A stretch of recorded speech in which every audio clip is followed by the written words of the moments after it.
دیدار حق دکھائے گی اے بھائیوں نماز، دیدار حق دکھائے گی اے بھائیوں نماز، جنت تمہیں دلائے گی اے بھائیوں نماز، دیدار حق دکھائے گی اے بھائیوں نماز۔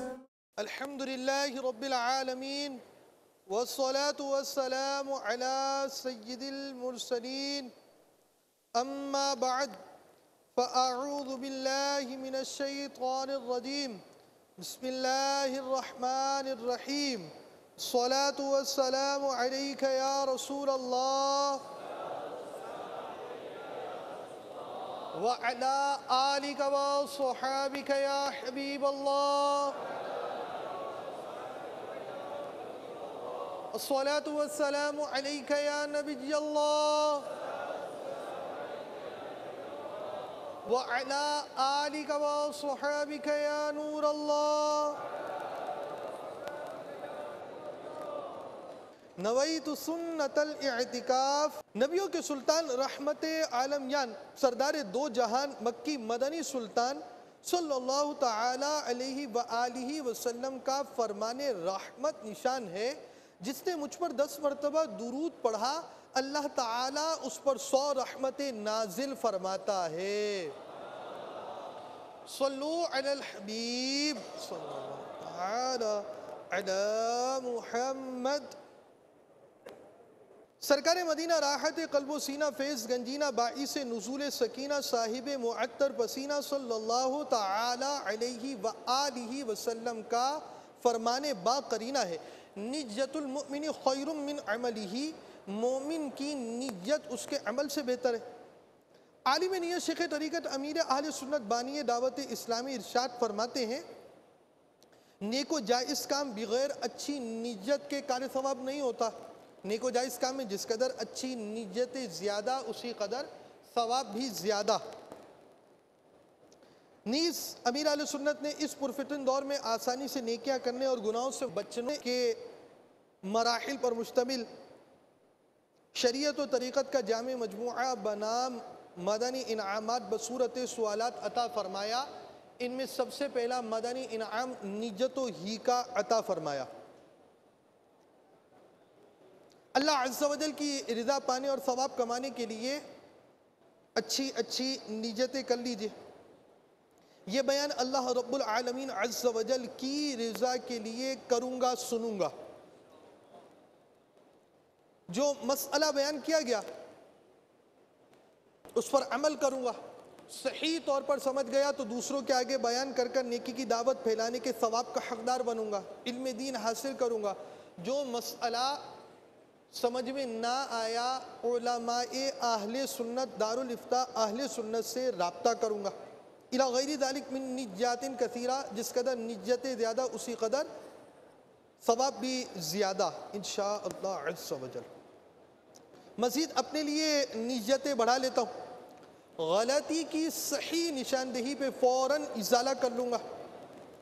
آج کے بیان اور اب تک کی میرے پاس موجود نیکیوں پر اللہ عز و جل کی رحمت سے ملنے والا ثواب، نیز موجودین عالمی مدنی مرکز فیضان مدینہ میں پورے ماہ رمضان المبارک کا اعتکاف کرنے والے اور 10 روزہ اعتکاف کرنے والے، نیز مدنی چینل کے ناظرین میں سے جو عاشقان رسول چاہیں کہ ان کی نیکیاں بارگاہ رسالت میں نظر کی جائیں اور درجہ بدرجہ عامت المسلمین کو، عام مسلمانوں کو ایصال ثواب کی جائیں تو وہ میری ملک کر دیں۔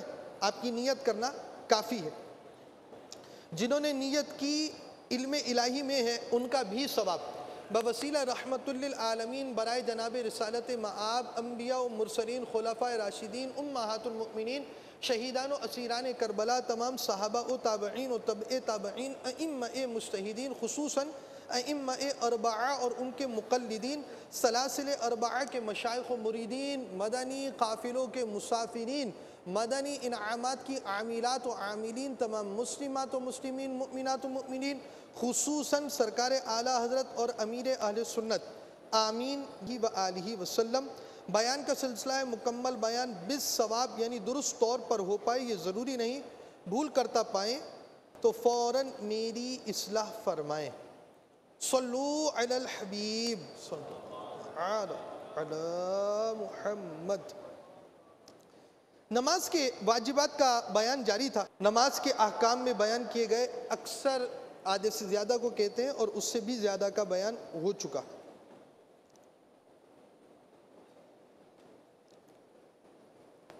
مزید جو ہمارے واجبات رہ گئے ہیں آج ان کا سلسلہ ہوگا۔ سجدہ صحف کے مدنی پھول بھی امید ہے بیان کیے جائیں گے انشاءاللہ۔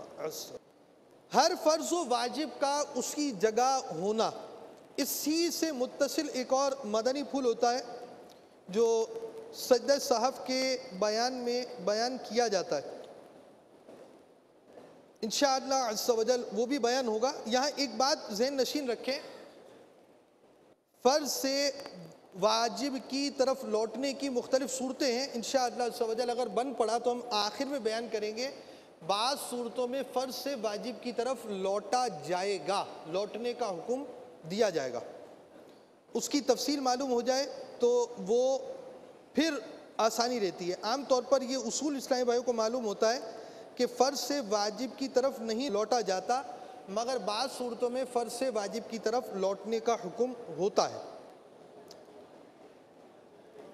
رکوع ہر رکعت میں ایک ہی بار کرنا، اگر ایک سے زیادہ رکوع کر لیا تو واجب ترک ہوگا۔ سجدہ ہر رکعت میں 2 ہی بار کرنا، پہلے ایک مدنی پھول گزرا تھا،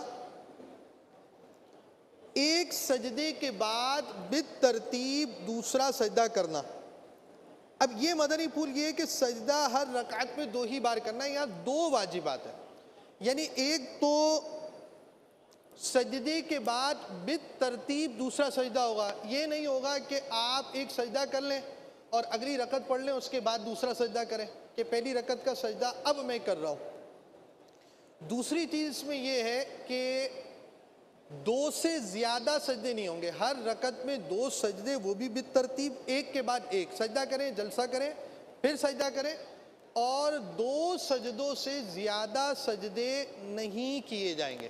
تو ہر رکعت میں 2 سجدوں کا ہونا اور 2 سے زیادہ سجدوں کا نہ ہونا، یہ دونوں چیزیں واجب ہیں۔ سجدے بالترتیب ہونا یہ بھی واجب ہے، یعنی ایک سجدہ پھر سجدہ۔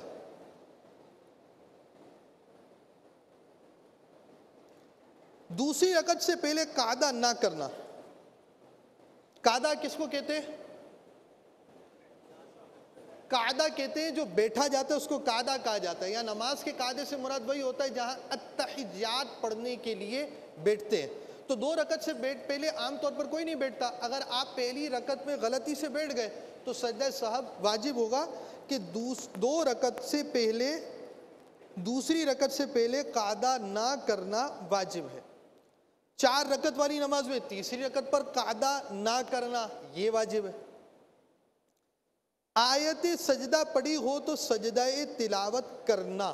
عام طور پر حفاظ کرام جو ہمیں تراویح پڑھاتے ہیں وہ ہمیں آیت سجدہ کا بتا دیتے ہیں کہ پہلی رکعت میں سجدہ ہوگا، دوسری رکعت میں سجدہ ہوگا وغیرہ۔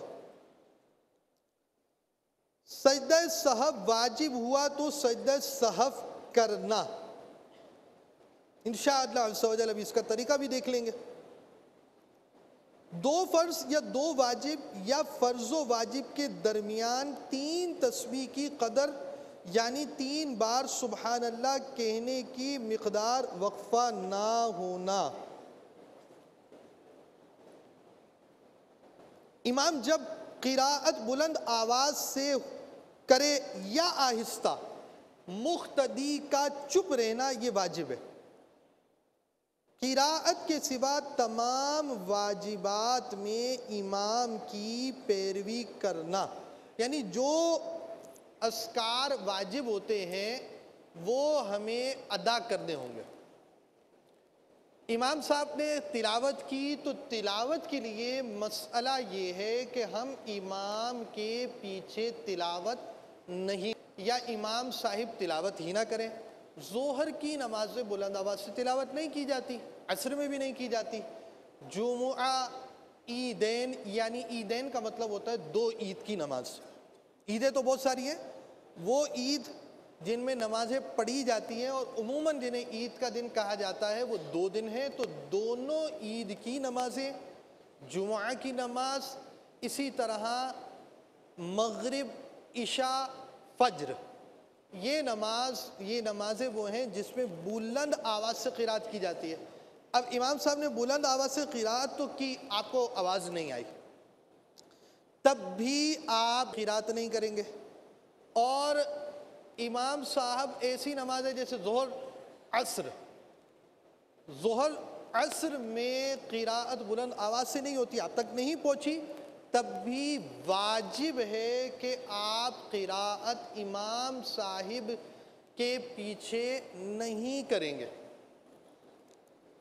اچھا، باقی واجبات آپ کو ادا کرنے ہوں گے، مثلا تحیات، آپ کو ایک ایک لفظ پڑھنا ہے تحیات کا، تو اب التحیات آپ کو پڑھنی ہوگی، قاعدہ اولا میں بھی پڑھنی پڑے گی، یہاں تک کہ امام صاحب نے مثال 4 رکعت والی نماز تھی، اب امام صاحب تیسری رکعت کے لیے کھڑے ہو گئے، آپ جو ہے وہ ابھی آپ نے قاعدہ پورا ہی نہیں کیا، قاعدہ پورا نہیں کیا تو اب ایسی صورت میں آپ التحیات مکمل کریں گے۔ جب التحیات مکمل ہو جائے گی پھر آپ کھڑے ہوں گے۔ اب اس میں بھی بعض اسلامی بھائی کیا ہوتا ہے کہ وہ فوراً کھڑے ہونے کی کرتے ہیں، چھوڑ دی آپ نے ادھوری پڑھی تو یہ جان بوجھ کر آپ نے ایک واجب چھوڑ دیا اور آپ کی نماز یہاں مکروہ تحریمی ہوگی۔ یہ نماز اس طرح کرنا درست نہیں، بلکہ واجب یہ ہے کہ آپ التحیات پوری پڑھیں گے۔ امام صاحب 2 رکعت کے بعد بیٹھے ہوئے ہیں، کھڑے ہو آرام سے قیام کریں، رکوع کریں، قوما کریں، پھر سجدے میں جائیں۔ امام صاحب آگے آگے جا رہے ہیں، آپ پیچھے پیچھے پوری نماز پڑھتے پڑھتے آئیں گے۔ اگر آپ کا یہ انداز ہوگا اور یہ اصول یاد رہے گا تو اس میں آپ کی نماز بہت ساری غلطیوں سے بچ جائے گی۔ اب امام قاعدے میں تھے اور آپ کھڑے ہو گئے قیام میں، اب آپ کے لیے حکم ہوگا پیچھے آئیں۔ امام صاحب کی متابعت میں رہتے ہوئے، آپ نے ان کی پیروی میں رہتے ہوئے یہ سارے کام کرنے، امام سے آگے نہیں بڑھنا۔ امام سے پیچھے ہو گئے تو ایک ایک اسٹیپ پیچھے کرتے کرتے آئیں گے، امام سے آگے ہو گئے تو ریورس گیئر لگا کر پورے اسٹیپ پیچھے سے آگے تک لے کر آئیں گے۔ یہ بات اگر آپ نے سمجھ لی تو یہ آواز کے جتنے بھی مسائل ہیں سب حل ہو جائیں گے، کہ آپ اگر آگے نکل گئے تو آپ پیچھے آئیں جہاں سے امام کو چھوڑا تھا، پھر وہاں سے دوبارہ پورے اسٹیپ کرتے کرتے امام سے جا ملے۔